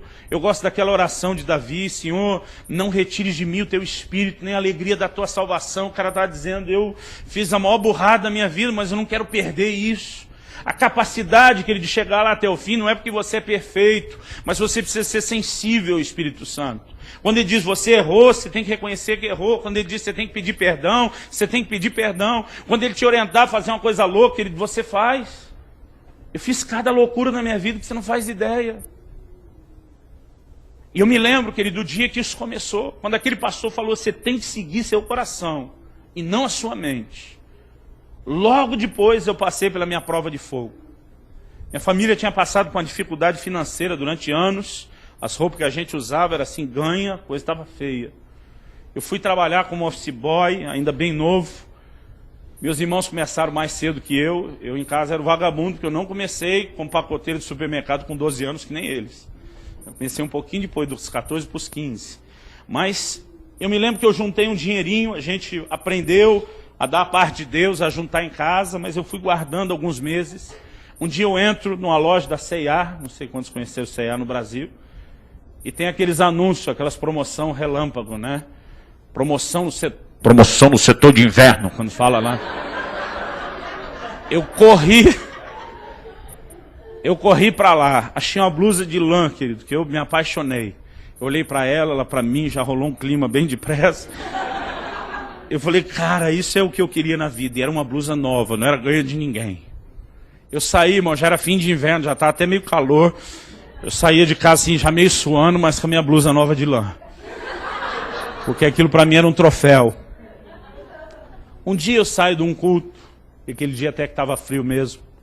Eu passo por uma praça e tem um mendigo deitado debaixo de um banco, dormindo. Quando eu passo por ele, eu não tive uma visão, não ouvi uma voz, mas era uma coisa forte dentro de mim, que silenciosamente parecia gritar, que eu tinha que esquentar aquele homem. Eu parei e falei, Deus, isso não pode ser seu. Porque eu falei, se for você, considerando que o Senhor não deve querer que eu passe a noite abraçado com esse homem, a única forma de esquentá-lo é dar a ele a minha blusa. Eu falei, Deus, 3 anos esperando por ela, só usando coisa ganha dos outros. Eu falei, comigo ela dura mais uns 3 anos. Eu falei, Deus, ó, o cara não toma banho, dorme no chão, 3 dias já era blusa. Eu falei, o que o senhor prefere, 1 com frio ou 2? O que o senhor der para ele, daqui a pouco ele está com frio de novo e eu junto. Mas sabe, querido, sua mente pode racionalizar como for. Às vezes o seu espírito envereda numa direção e eu sabia que eu tinha que fazer aquilo. Eu acordei o cara, estava assim muito mamado, como a gente chama lá. Falei, aí ó, seguinte, Deus mandou vir aqui te dar essa blusa, já tinha tirado, ele pegou a blusa, vestiu, virou, voltou a dormir. Nem obrigado, indecente, falou. Eu olhei, me deu a vontade de tomar de volta. Minha mente, querido, me dizia que eu tinha feito uma loucura. Quando cheguei em casa, meus pais também. Meu pai queria me surrar. Você vai endireitar o mundo. E eu vi um monte. Mas dentro de mim, uma alegria inexplicável. Eu com frio indo para casa, sabendo a bronca que ia tomar em meu coração feliz. E Deus começou a falar ao meu coração. Ele disse, se você me seguir, se você obedecer a minha orientação, ele diz, eu vou te fazer prosperar em tudo que você fizer. Naquele dia, querido, eu tomei uma decisão. Eu falei, eu vou seguir o meu coração. E sabe, querido, não é apenas na hora de tomar uma decisão, não é apenas na hora de um evento. Se nós formos sensíveis, o Espírito Santo vai mexer em coisas simples.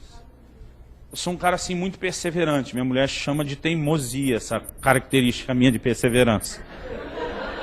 Eu sou teimoso, eu prefiro acreditar que sou persistente, né?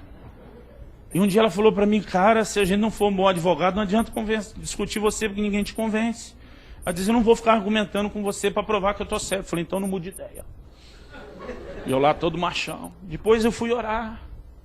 E eu estou lá orando. E aí eu me quebrantei. E a hora que eu estou assim, exposto, vulnerável para Deus, o Espírito Santo falou, você tem que ouvir sua mulher. O pessoal vai ficar do lado dela agora?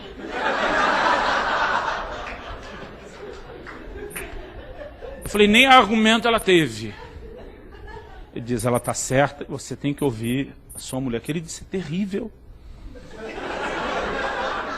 Deus ficar do outro lado, não do seu. Mas o Espírito Santo, querido, vai fazer esse tipo de coisa na sua vida. Sabe, querido, eu não creio que um casamento funcione só porque duas pessoas são apaixonadas. Porque no meio de muita paixão, querido, vai aparecer muita tensão, muito problema. As pessoas são muito diferentes. A única coisa que salva a sua vida em todas as áreas é se você vai ouvir o Espírito Santo ou não. Um dia, antes de nós casarmos, aquele me disse, eu aposto mais na sua fidelidade a Deus do que para comigo. Ela diz, e porque você é dedicado a Deus, eu posso confiar que o nosso relacionamento vai ser abençoado. Porque no fundo, querida, ela estava me dizendo, se você ouvi-lo, as coisas vão funcionar. Eu quero te dizer, querido, que não adianta a gente apenas buscar experiências maiores enquanto não correspondemos no simples. Quando a Bíblia diz que Deus espera de nós coisas melhores, está dizendo não basta apenas ser iluminado, nascer de novo, participar do Espírito, provar a boa palavra, os poderes do mundo vindouro. Nós precisamos aprender a reter a água da chuva. É isso que Deus mais espera de nós. Porque se você não retém a água da chuva, se você não corresponde com o investimento de Deus, tudo pode ser comprometido. O problema, querido, é que muitas vezes nós somos tão negligentes ao relacionamento com Deus. Mas você não rejeita Deus, assim, só deliberadamente. Você não acorda de manhã pensando, como que eu posso ofender a Deus? As coisas não acontecem assim, querido. Elas são mais sutis. Há 1 ano e meio atrás, nós estávamos tendo um evento que temos todo ano na nossa igreja, chamado Dias de Glória, um tempo de avivamento. E um pastor amigo nosso estava lá, e a gente estava tendo um momento assim, muito abençoado em Deus. Mas depois do culto nós saímos comer algo, e alguém deu ideia, vamos ver um filme. E eu falei, cara, se a gente for ver o filme, tem que ser na casa do irmão fulano de tal. Ele tinha uma telona daquelas gigantes, um sonzão, surround daquele. E nós passamos na locadora e diz, ó, queremos um filme de ação mais movimentado que você tiver. E alugamos o filme, fomos lá, todo mundo feliz. Esse irmão tem na casa dele uma sala de oração que é um show. Não é só a sala de cinema que é um show, não. Tem um lugar de oração. E eu lembro que ele falou para os músicos que estavam acompanhando esse pastor amigo nosso. Ele primeiro falou, pastor, você já conhece minha sala de oração, né? Ele falou, já. Ele falou para os meninos, vocês conhecem? Não. Ele falou, deixa eu mostrar para você. Eu falei, pelo amor de Deus, nem vá lá. Ele falou, por quê? Eu falei, se nós entrar lá, a gente não sai mais. E aí nós não vamos ver o filme. Irmão, na hora, eu nem pensei a bobagem do que eu estava falando. Então ninguém foi para a sala de oração para nós ver o filme. Agora pensa num filme ruim.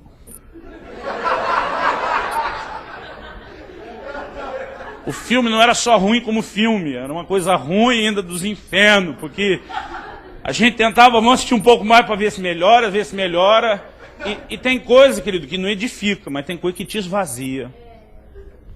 E a hora que nós terminamos a bobagem daquele tempo ali, de tentando salvar ainda, a sensação que todo mundo estava vazio, que a unção tinha ido embora. Eu lembro que nós oramos, pedimos perdão para Deus, choramos. Dia seguinte, quando acordei de manhã, eu me arrependi muito. Eu sei que à noite, querido, nós tivemos um mover do Espírito, que foi uma coisa assim, tremenda. Eu lembro que esse meu amigo, pastor Luiz Hermínio, falou: gordinho, acho que Deus perdoou nós, não foi? O que o negócio foi realmente, falei, foi. E, ponto final, para minha conversa acabou ali. 1 ano depois, Deus me disse: você sabe o que você fez naquele ano passado? Você trocou a minha presença, o risco de ficar comigo naquela sala, por aquele filme. Eu falei: não foi bem assim. Eu troquei a sua presença naquela hora que a gente queria divertir, eu não te neguei, e me arrependi e chorei depois, não conta. Ele me disse assim: você chorou porque o filme foi ruim. Se tivesse sido bom, você nem tinha lembrado o que você fez. Deus me disse: muitas vezes eu quis te atrair para estar comigo, e você se divertindo, suas coisas não percebeu. Ele diz: nesse dia você arrependeu porque o filme foi ruim. Sabe, querido, eu queria estar aqui te dizendo que a gente acerta o tempo todo. Eu muitas vezes tenho chorado diante de Deus por perceber o que a Bíblia diz: não entristeçais o Espírito Santo de Deus, querido. Isso é a chave. Se você entristecê-lo, se você afastá-lo, você vai fazer o que depois? E sabe, cada vez que eu me vejo pregando essas coisas, eu penso: eu nunca mais vou fazer outra dessa. Eu já aprendi que eu nem posso prometer para Deus que não vou fazer isso. Mas eu tenho tentado fazer cada vez menos. Eu tenho tentado errar cada vez menos. Eu tenho procurado assim no meu coração dizer: Deus, eu quero aprender a te ouvir, a corresponder contigo, porque, querido, isso é uma das coisas mais importantes na vida de qualquer cristão. E nessa noite eu não vim aqui te apontar o dedo, não vim te acusar, não vim jogar pedra em você. Mas sabe, querido, eu sinto no meu espírito que muitos têm entristecido o Espírito Santo. Você não entristece o Espírito Santo apenas porque pecou. Muitas vezes nós o entristecemos porque nós o desprezamos, que nós nos envolvemos tanto com as nossas coisinhas dessa vida, que ele fica enciumado do lado de fora esperando por mim e por você. Muitas vezes nós o entristecemos porque traz advertências que a gente não ouve. O apóstolo Paulo, numa viagem, falou: olha, eu tenho que advertir vocês, nós não podemos fazer isso. O centurião conversa com o dono do navio, com o piloto. Os caras dizem: nós já enfrentamos tempestade pior, vamos nessa. E perderam tudo. Só não perderam as vidas porque Paulo deve ter ficado orando e intercedendo. E a primeira coisa que ele fala é o que todo homem casado já ouviu da sua esposa: se vocês tivessem me ouvido, isso não tinha acontecido. Ou aqui no Japão não é assim, João?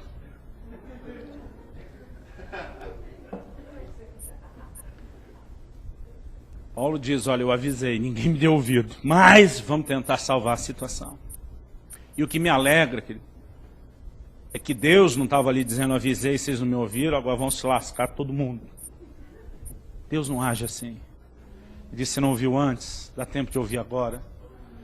Vamos minimizar o prejuízo, vamos consertar as coisas.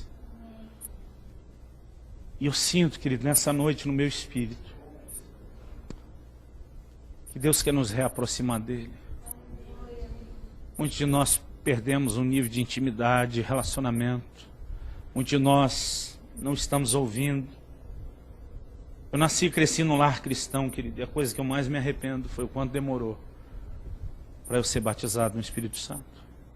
Eu tive um encontro com Deus, um entendimento do plano de salvação do que Jesus fez antes de eu fazer 3 anos de idade. Com 7 anos de idade eu fui batizado. Na denominação onde eu cresci, isso foi uma exceção histórica. Com 8 anos de idade, Deus me chamou para o ministério. Mas eu só fui batizado no Espírito Santo com 15 anos de idade. E eu lamento hoje, olhando para trás, que tenha demorado tanto. Eu tenho 2 filhos, um menino de 11 e uma menina de 8. Os 2, antes dos 6 anos de idade, foram batizados no Espírito Santo. Eles têm experiências sobrenaturais com Deus tão especiais. Eu passei aquela fase de pré-adolescência indo na igreja, obrigado, não queria saber daquilo. Irmão, depois que eu descobri o Espírito Santo, eu fiquei doido, eu chapei. Sabe, foi uma coisa, eu ia trabalhar, eu comprei a maior Bíblia, na época eu fazia muito, acredito, já fui magro um dia, fazia muita manobra de freestyle com as bicicletas. Eu tinha uma bike que eu mesmo montei, meu pai não teve condição de nos dar uma bicicleta sequer, mas assim, eu me virei, eu consegui, eu montei uma das melhores, quase tudo nela era importado, e eu realmente amava aquilo. No dia que eu fui batizado no Espírito Santo, um pastor pregou sobre botar o Isaac no altar.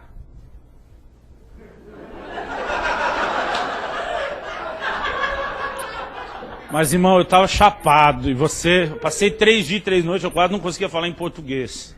Às vezes, até na hora de passar o bandejão, eu ia dizer isso, eu não quero, eu quero aquilo, eu falava em línguas. E eu estava assim, eu falei para Deus, você duvida que eu não sou louco de te dar? Que eu tenho melhor? Você duvida? Naquele dia, querido, eu tomei a decisão, eu falei, eu vou chegar, eu vou vender a bike. Eu vendi a bike, eu comprei a maior Bíblia que eu achei, a maior, porque eu ia para a igreja, querido, eu enfiava a Bíblia, né, dentro da calça, na época não tinha barriga, quer dizer, tinha, mas ela não tinha sido criada ainda, né, desenvolvida. Então eu botava dentro da calça, cobria com a camisa, porque eu tinha vergonha do que os amigos do bairro, eu já sabia que eles iam dizer, mesmo sem Bíblia, né, mas eu tinha vergonha do que eles iam dizer.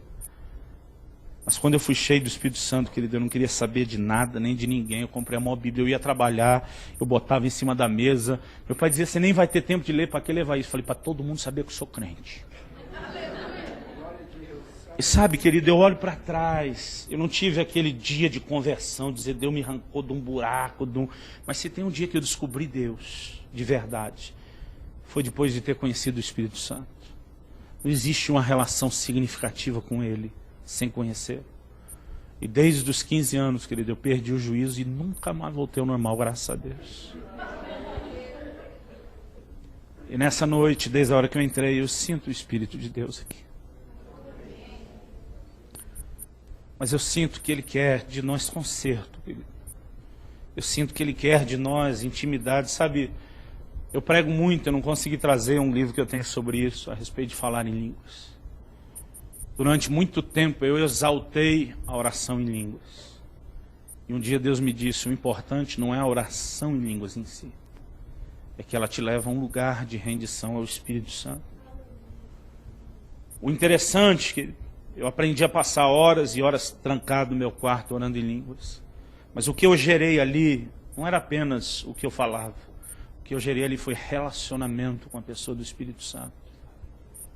E Deus começou a dizer a importância de ser sensível a Ele. E tem horas, querido, que eu não dou conta de seguir Deus.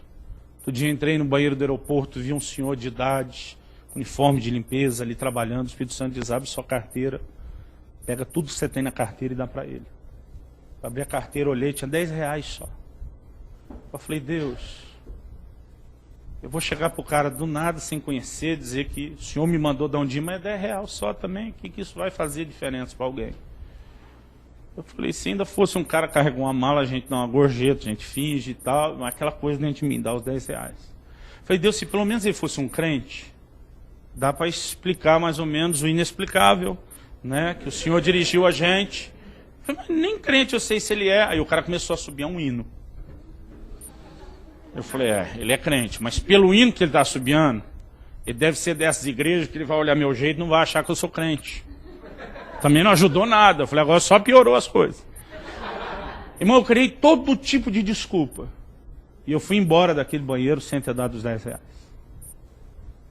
Um dia eu estava orando, dizendo, Senhor, eu quero ser dirigido pelo Senhor, eu quero tua liderança. Deus me disse, eu te mandei dar o R$10 para o cara no banheiro, você nem foi capaz de fazer isso. Eu falei, por que isso era tão importante se era só R$10? Ele disse, não era R$10, era a mensagem que estava por trás disso. Aquele homem estava num momento de necessidade, ele precisava saber do meu cuidado por ele. O importante não era o valor, porque quem ia pagar a conta dele não era você, era eu. Eu só queria que ele sentisse o meu cuidado. Eu falei, Deus, me dá uma chance de reencontrar o cara, de pedir perdão para ele. Isso passou. Uns 3 meses depois, Eu estou lá no aeroporto, frequento muito o aeroporto, entro um dia no banheiro, eu vejo o velhinho. A hora que eu vi, Deus disse, sua chance de redimir. Abre sua carteira, pega tudo que você tem, dessa vez eu tinha bem mais, irmão.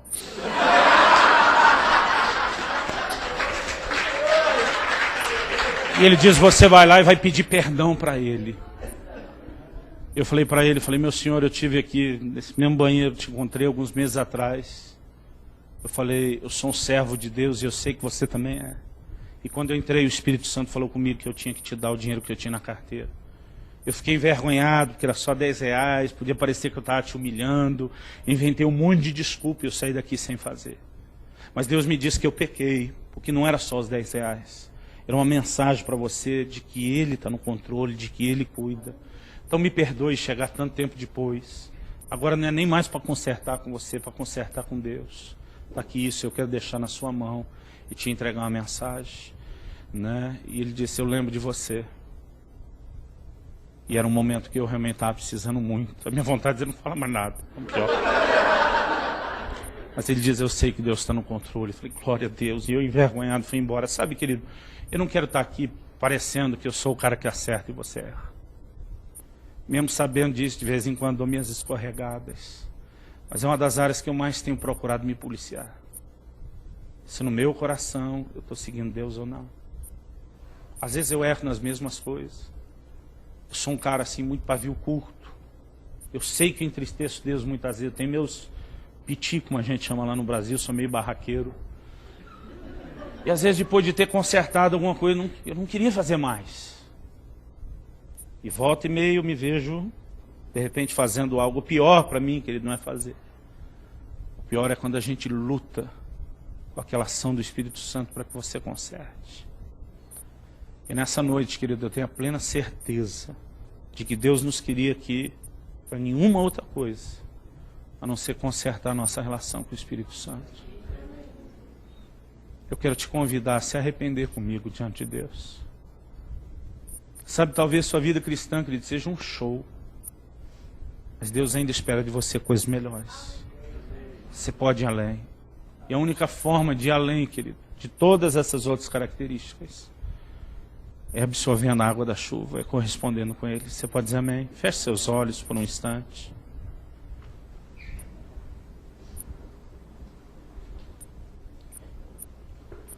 Se fosse possível, eu queria alguém no teclado aqui comigo.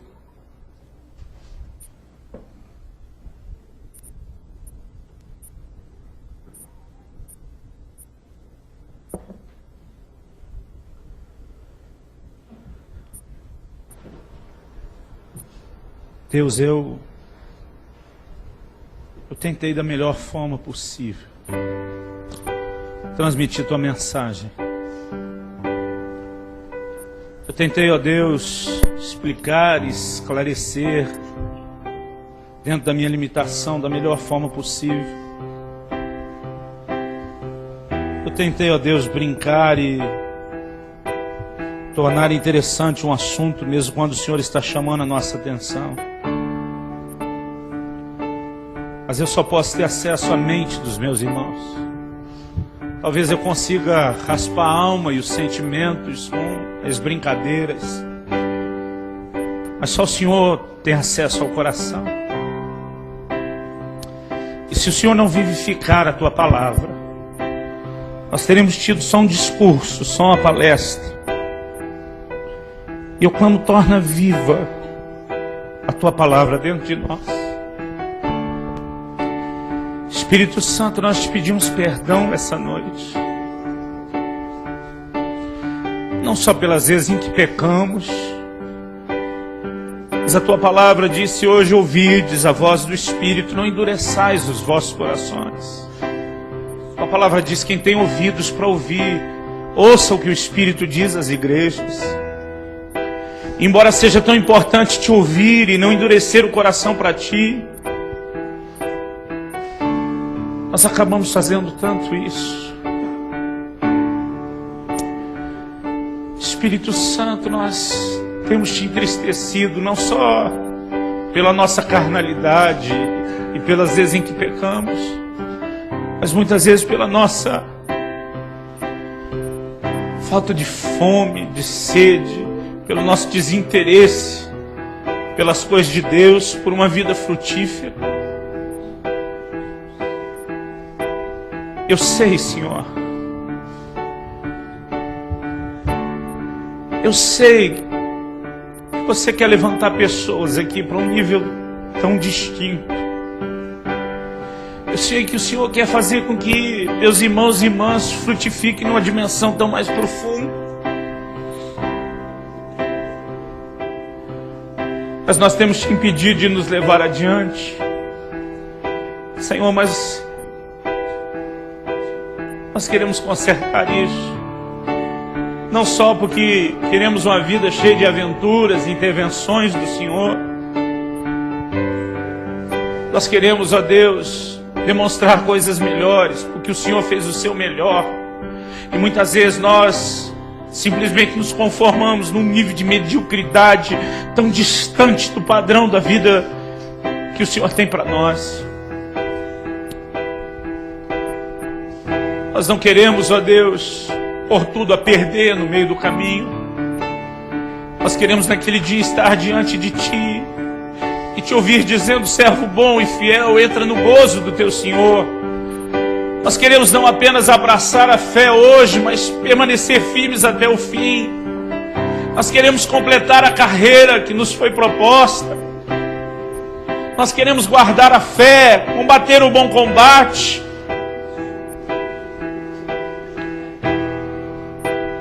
E a única certeza que temos de um dia chegar lá é se retemos a água da chuva. Quantos cultos, quantos momentos de derramar do Teu Espírito que nós desperdiçamos porque não seguramos o Teu toque, o Teu mover. Quando estamos diante de coisas simples, desprezamos a Tua orientação, mas muitas vezes depois estamos clamando por experiências maiores.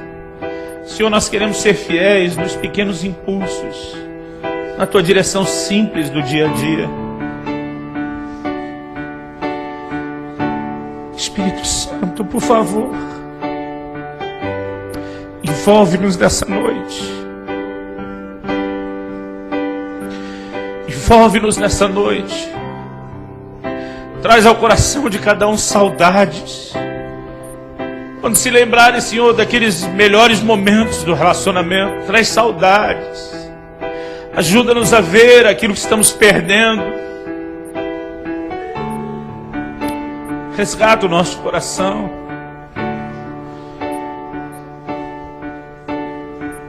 Resgata, Senhor. Conquista-nos de novo. Desperta-nos. Acende-nos. Que nós queremos voltar a relacionar contigo. Espírito Santo, você é a pessoa mais importante que temos, que vai nos manter ligados com o Senhor Jesus e com o Pai.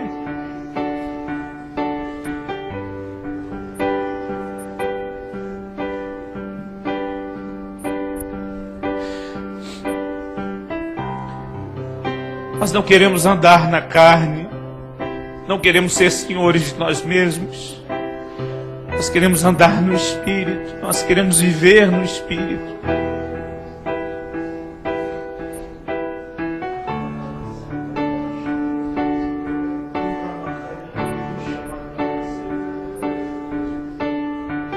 Derrama teu coração diante de Deus, que Ele esquece quem está aqui perto de você.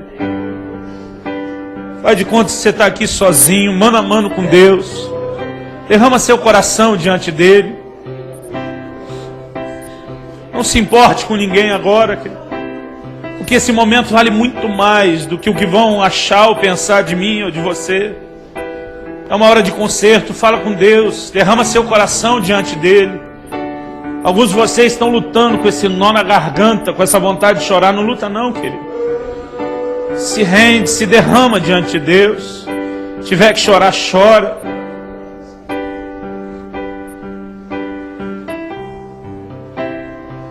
Deixa Ele mexer aí dentro. Espírito Santo, vem. Pega-nos de jeito essa noite. Espírito Santo, não permita Que nenhum de nós se afaste de Ti, ou que deixe esse relacionamento esfriar. Nós não queremos endurecer o coração.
Derrama seu coração diante de Deus.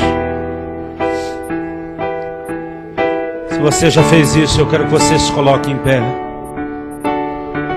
Se você ainda não fez, continue orando. E quando você terminar, eu quero que você se coloque em pé.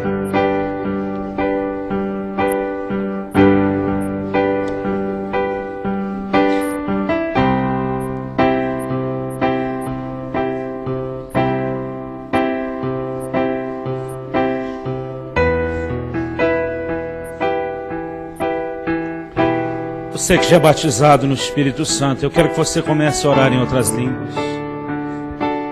Deus vai encher o seu coração essa noite. O Espírito Santo vai te encher, querido. Você vai sentir a presença dele renovada e restaurada na sua vida hoje. Deus vai fazer chover sobre você. Mas o importante não é o que vai acontecer agora. É o que vai acontecer quando você deixar este lugar. É quando você voltar para viver a vida cristã em período integral, querido. Seja cheio do Espírito Santo. Seja cheia do Espírito Santo. Recebe de Deus.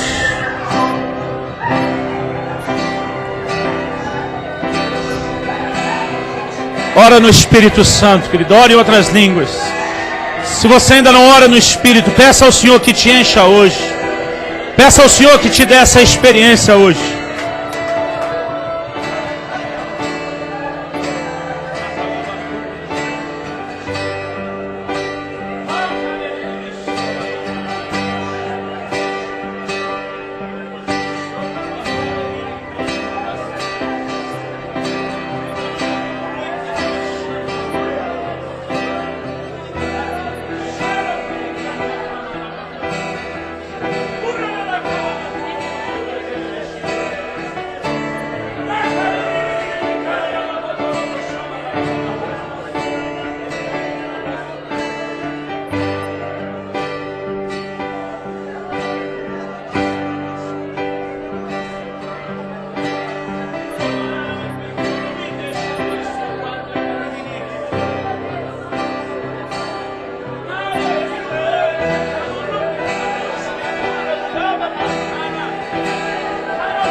Ora, querido, não para de orar, não para de orar.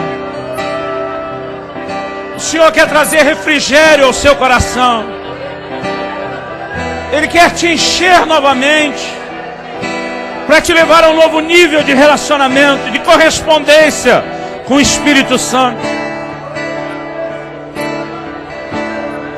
Se você quer orar em voz alta, em voz baixa, não importa.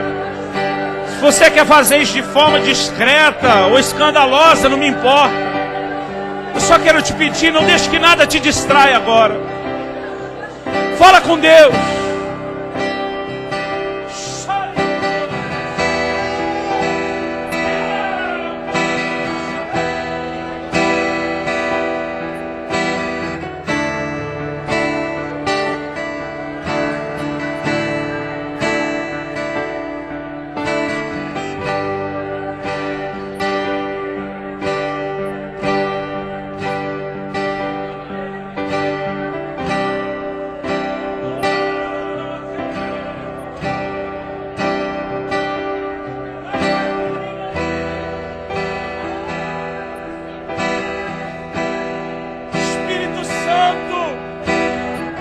Espírito Santo,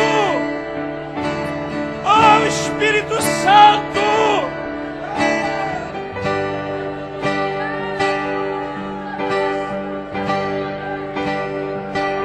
vem, vem, vem Espírito Santo.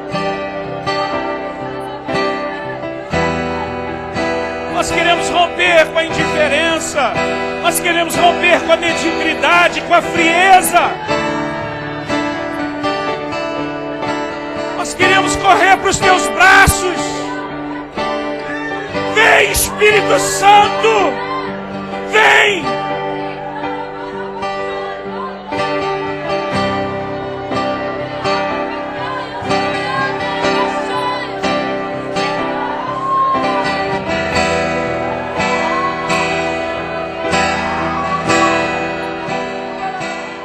Confira esta outra linda pregação, que pode tocar seu coração e inspirar sua fé.